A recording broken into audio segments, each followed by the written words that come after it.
Hello my dearest friends, welcome to Canadian Immigration Channel. What should one do if he or she is looking to immigrate to Canada, and what would be the first steps on the immigration pathway in order to make sure that you lay this successful foundation for the future? Way before taking your language test exam, and don't get me wrong in here, many people actually make this mistake when they believe that the very first step should be IELTS. It was true 3-4 years ago, indeed.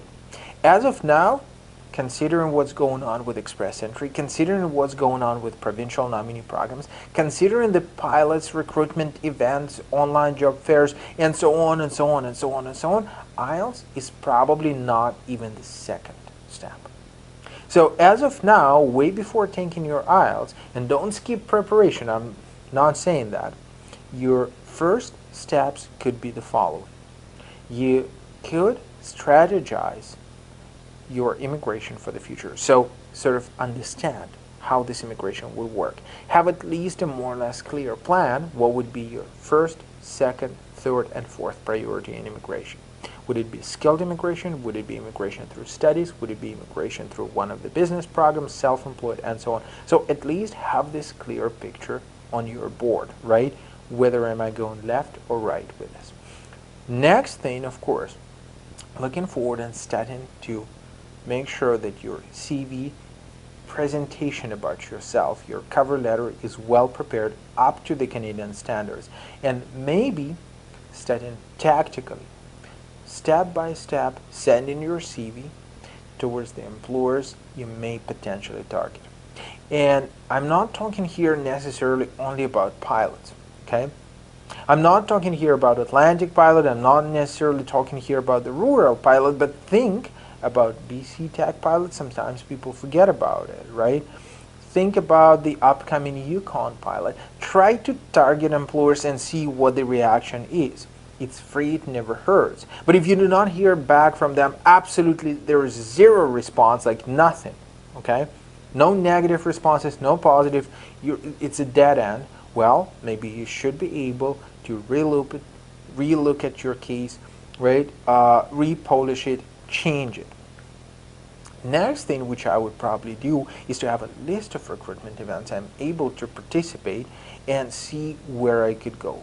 Be it Destination Canada, be it New Brunswick recruitment events, be it events of New Brunswick and Nova Scotia, the mixed ones, right? Be it informational sessions, be it online job fairs, where else I could participate in order to increase my chances, and what would be the result and whom I'm targeting in there, whether I'm going for Destination Canada to talk to provincial officers of Newfoundland and Labrador, or I'm trying to go to the sessions of New Brunswick and Nova Scotia to specifically target Nova Scotia employers if I'm the truck driver.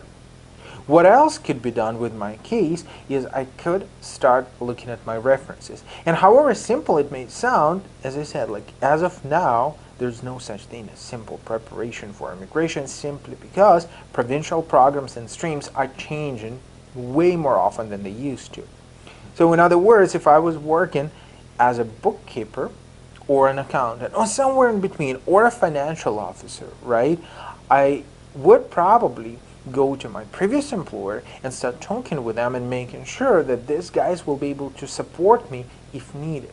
If I need to change my NOC code, stay away from lying, okay? Never do this. But what if my NOC as a bookkeeper is not accepted by Saskatchewan right now, but it is accepted as a financial assistant or as a financial analyst? And I was performing these duties, right? And my job title was a financial manager or financial specialist. God knows what it is, right? So my previous employer might help me to properly prepare my reference letter so it would reflect one or another NOC code. Which one will it be? Depends on circumstance. So I should be able to have this connection with the previous employer to make sure that I will come to them and say, hey guys, it's me again. Remember we spoke a couple months ago? Would you please prepare another reference letter for me, just slightly different from the one you had before, right? Reflecting other side of my duties which I was indeed preparing. This might actually be a lifesaver for you, depending on what's going on. Nova Scotia list of occupation B opens, or Prince Edward Island has renewed its quota, and so on and so on, right? It might be a matter of days, but it could help you. Last but not least, if you want to make sure that you do not forget about all this, if you want professional help, send us an email. We'll be able to find some time to sit with you for a professional consultation to discuss your chances, to see what else could be done in your case. If needed, what kind of assistance and preparation you would technically require. What else could be done in your case if you're looking to immigrate as a self-employed person, for example, but you do not have enough of work experience right now, which documents to prepare, and so on and so on. I'm just giving you particular examples of what could be done.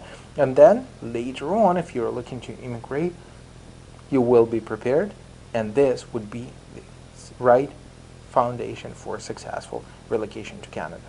Questions and concerns, as always, feel free to ask them, and stay tuned and subscribe for the channel.